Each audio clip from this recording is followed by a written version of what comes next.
আসসালামু আলাইকুম। শরীফ কিচেনে আপনাদের সবাইকে স্বাগতম। সঙ্গে আছি আমি ফয়সাল শরীফ। আজকে আপনাদের কাঁঠাল দিয়ে কালোজাম বানিয়ে দেখাবো। কাঁঠালের কালোজাম বানানোর জন্য আমি 1 কাপ আতপ চালের গুঁড়া নিয়ে নিয়েছি। এখন ওই চালের গুঁড়ার ভিতরে আমি ম্যাশ করে কাঁঠাল আগে ফ্রিজে রেখে দিয়েছিলাম। এখন এই ম্যাশ করা কাঁঠালের গল্লাগুলোকে এই চালের গুঁড়ার ভিতরে দিয়ে দেব।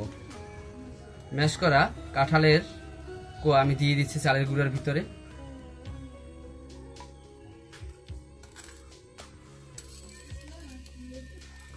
ফ্রিজে ছিল তো অনেক ঠান্ডা, লাগলে পরে আবার দিয়ে দেব। এখন এগুলোকে ভালো করে মাখিয়ে নিচ্ছি।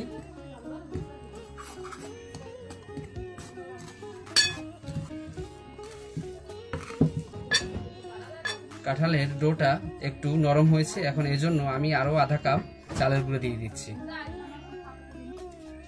আমি একটু হাতের সাহায্যে মাখিয়ে নেব।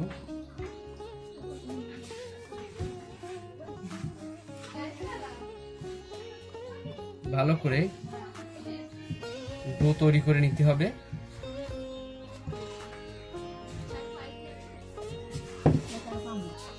কাঁঠালের কালোজামের ভিতরে দিয়ে দেব হাফ কাপ পরিমাণে চিনি।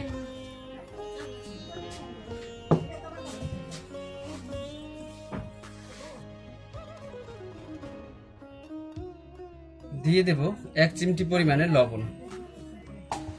চিনি দেওয়ার পরে ডো নরম হয়ে গেছে, তাই এখন আমি এর ভিতরে আরো আধা কাপ চালের গুঁড়ি দিয়ে দিচ্ছি। কারণ কালোজাম তৈরি করতে গেলে যদি ডো শক্ত না হয় তাহলে ভালো হবে না, তাই শক্ত না হওয়া পর্যন্ত আমি চালের গুঁড়ি দিয়ে ভালো করে মেখে ডো তৈরি করে নেব। চালের গুঁড়ি দেওয়ার পরে আমার ডোটা শক্ত হচ্ছে। এখন এটা দিয়ে কালোজাম বানানো ভালো হবে। এই যে এমন ভাবে শক্ত করে ডো তৈরি করে নিতে হবে। চালের গুঁড়ির ভিতরে আমার পানি দেওয়ার দরকার হয় না। কাঁঠাল দেওয়ার পরে আর চিনি দেওয়ার পরে যে পানি রয়েছে তাতেই হয়ে গেছে, আলাদা করে আর পানি দেওয়ার প্রয়োজন হয় নাই। আমার ডোটা পারফেক্টলি তৈরি হয়ে গেছে। এখন এটাকে আমি কালোজামের সাইজ দিয়ে নেব, তারপরে আমি তেলের উপরে ভেজে নেব।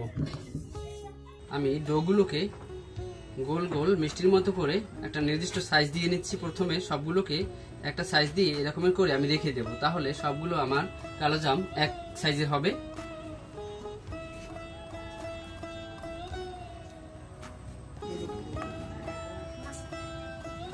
সবগুলো আমি একই সাইজে করে নিয়েছি। এখন এগুলো একটা একটা করে কালোজামের আকার দিয়ে তেলের ভিতরে দিতে থাকবো, তাহলে সবগুলো কালোজাম একই সাইজের হবে। গ্যাস অন করে ফ্রাই প্যান বসিয়ে দিচ্ছি।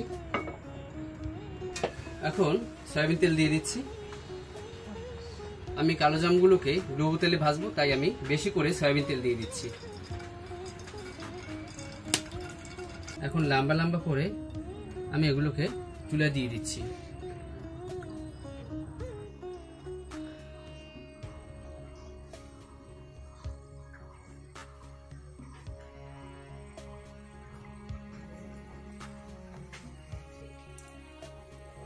আসলে এটা নামই কালোজাম হলেও এটা হচ্ছে মূলত বড়া পিঠা। কাঁঠাল দিয়ে আমি বড়া পিঠা তৈরি করছি, কিন্তু আকারটা কালোজামের মতো করে তৈরি করছি, এজন্য এটার নাম দিয়েছি কাঁঠালের কালোজাম।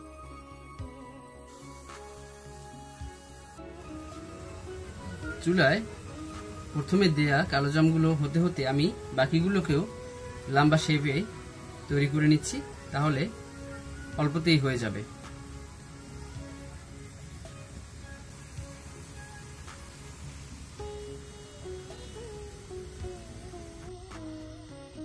সবগুলো তৈরি করা শেষ।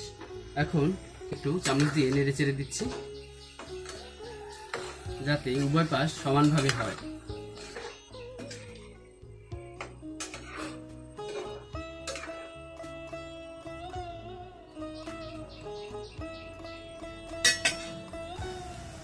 ভালো করে নেড়ে চেড়ে দিতে হবে, যাতে উভয় পাশ সমানভাবে হয়, না হলে ফ্রাই প্যানের নিচ থেকে পুড়ে যাবে আর উপর কাঁচা থেকে যাবে। তাই আমি ভালো করে চামচ দিয়ে নেড়ে চেড়ে দেব।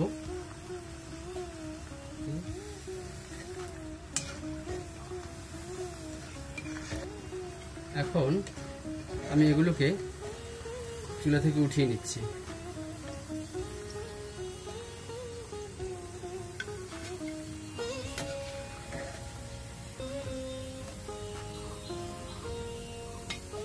এখন বাকি কালো জামগুলোকেও দিয়ে দিচ্ছি।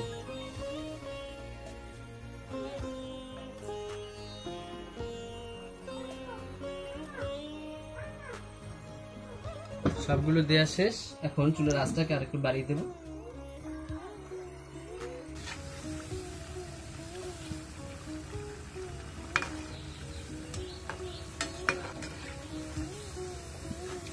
এখন গ্যাস অফ করে চুলা থেকে উঠিয়ে নিচ্ছি।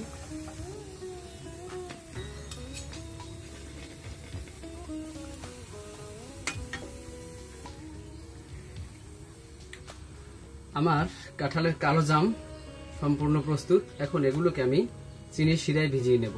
তাই এখন এগুলোকে রেখে আমি চিনির শিরা তৈরি করব। এখন চিনির শিরা তৈরি করার জন্য আমি 1 কাপ পরিমাণে চিনি ফ্রাই প্যানে ঢেলে দিচ্ছি। ফ্রাই প্যানের মধ্যে দিয়ে দেব 2 কাপ পরিমাণে পানি।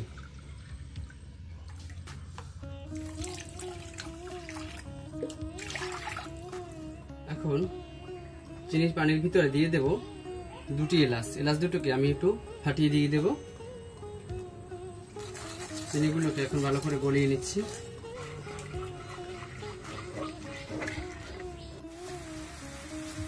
চিনির শিরায় বলক চলে আসছে। যখন একদম আঠালো ভাব চলে আসবে তখন আমি চুলা থেকে নামিয়ে নেব। আমার চিনির শিরা তৈরি করা শেষ। এখন গ্যাস অফ করে একটা পাত্রে ঢেলে নিচ্ছি।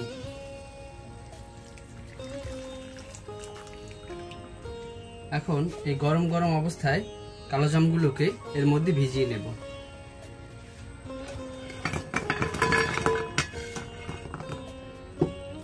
সবগুলো দিয়ে ভালো করে নেড়ে চেড়ে দেব।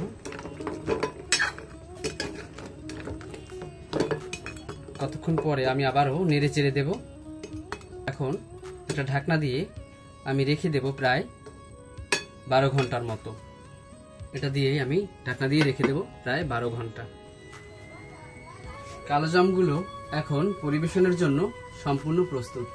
এতক্ষণ সঙ্গে থাকার জন্য আপনাদের সকলকে ধন্যবাদ। দেখা হবে পরবর্তীতে নতুন কোনো রেসিপি নিয়ে। সেই পর্যন্ত সবাই ভালো থাকবেন।